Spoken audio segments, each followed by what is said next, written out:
Hey everybody, Nick Sundahl, Ache Homes of Keller Williams Classic Realty Northwest. It's Tuesday, and so on Tuesdays I've decided to do buyer and seller tips and just kind of produce some videos out there to show kind of what the process looks like when you're going to purchase or sell your home.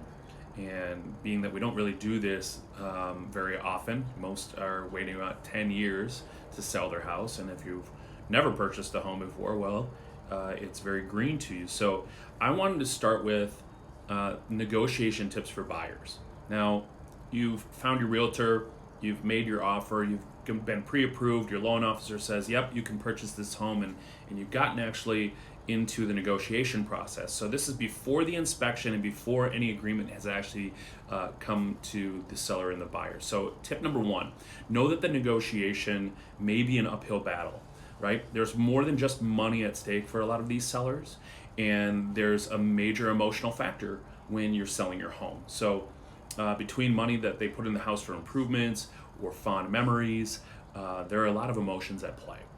The seller's expectations will also be shaped by the market. If your market is hot, which we're still in a pretty good solid seller's market, and sellers are used to escalations, the listing price might be the lowest they expect to go. Don't make assumptions about what the seller will and won't accept. Even if the house has been sitting on the market a while, you can't assume the seller is desperate. It might still be on the market because they won't drop below a certain price, being that they need that price, or it might have hit the market during the slower winter season. This is where having somebody like a trusted real estate agent comes in handy, because they can talk more with the listing agent and get a sense for the seller's thoughts here. And that's kind of what I pride myself on, building that rapport when it comes to the listing agent and seeing exactly what those sellers want and need to get out of the house.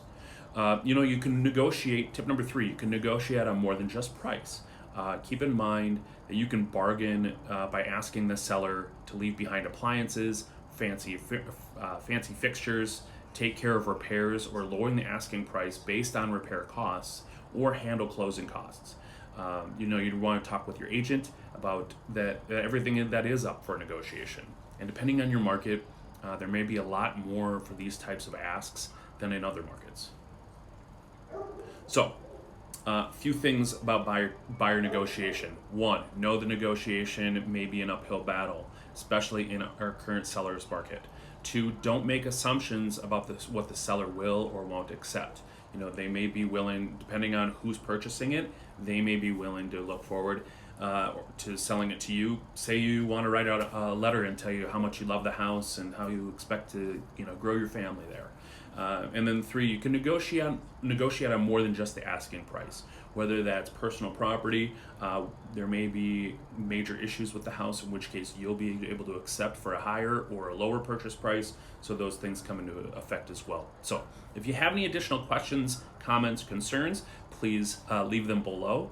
Always, you can reach out to me at my phone number here, or nick@achedahomes.com. So have an awesome week, and I hope to hear from you soon. Thanks.